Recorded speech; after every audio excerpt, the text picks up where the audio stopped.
Because sickle cell has been labeled a black disease, it's been allowed to be neglected for so long.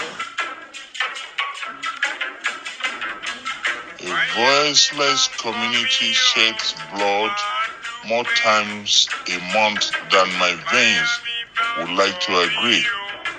The culture of pain feels almost like a familiar soul contract. A call to remember that silence does not control the tides, nor does this quiet weapon speak louder than my heartbeat.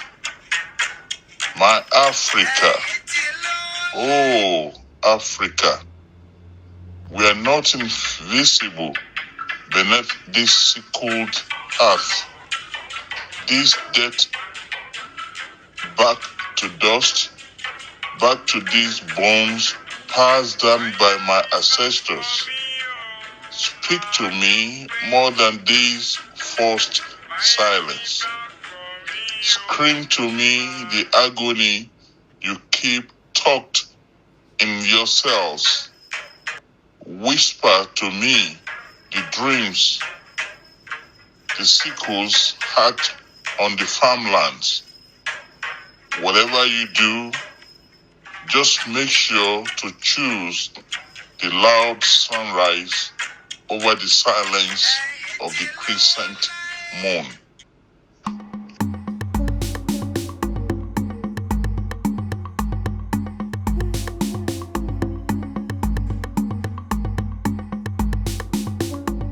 In this section of the Silent Skeleton's anatomy, we are focusing on interviews from two individuals and their commentary on taking various medications and how it makes them feel and their experiences with said medications.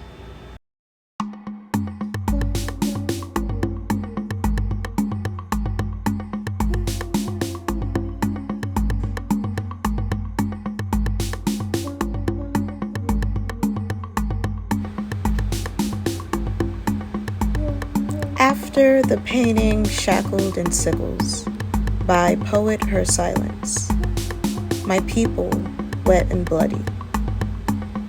This water is sacred, still and waiting.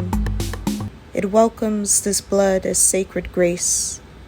My bones carry the memories of a passage through space as vessel, pain written as epitaph. I've often thought of, since I was younger, the Sickle Cell Warriors who were in the Atlantic slave trade. To think those souls survived, and their descendants are trying to do the same. And because sickle cell is genetic, I can't help but think of my great ancestors who suffered with pain every day, not knowing their bodies weren't demons. To think those souls dreamt of me, and I am somehow surviving.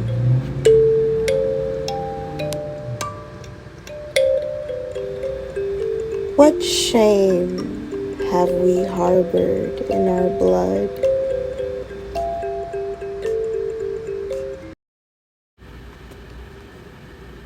My hips are still alive. They sing the songs, wails of the hospital bed, trench coats of sickle blood and sweat, a fever and a fever dream, nightmare about getting killed by a school bus driver. Short version, the disabled kids don't make it. And I woke up before I could meet my demise. My hips are shaking, storming down the hospital ultrasound after ultrasound. Press me no more. My middle school self remembers this too well. Bladder full to the brim, they never tell you how you're not allowed to release. It's a game, I think, to keep you from saying no, from knowing the whole truth about your medical records. Food poisoning doesn't last this long. My hips whispered in my dreams. 35 pounds gone, and I don't know if I am a chasm or a treetop.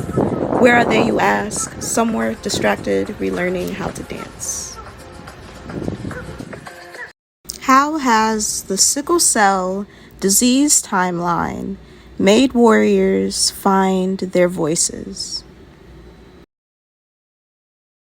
Because this is a documentation of how sickle cell affects the lives of individuals within the African diaspora, I not only wanted to highlight some warriors' stories, but include them in this research project. Included will be various poems inspired by and in collaboration with Sickle Cell Disease Warriors. Also included are personal experiences through interviews and conversations with said individuals. I hope through this spotlight of intimate experiences, the impact of having sickle cell is not only highlighted, but empathized and humanized.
Sickle cell anatomy, the silent skeleton.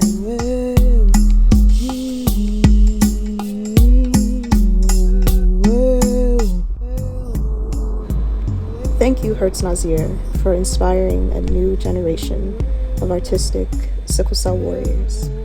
Thank you for knowing battlefield in and out of the hospital. Thank you for your life and your light and your advocacy through color. Thank you.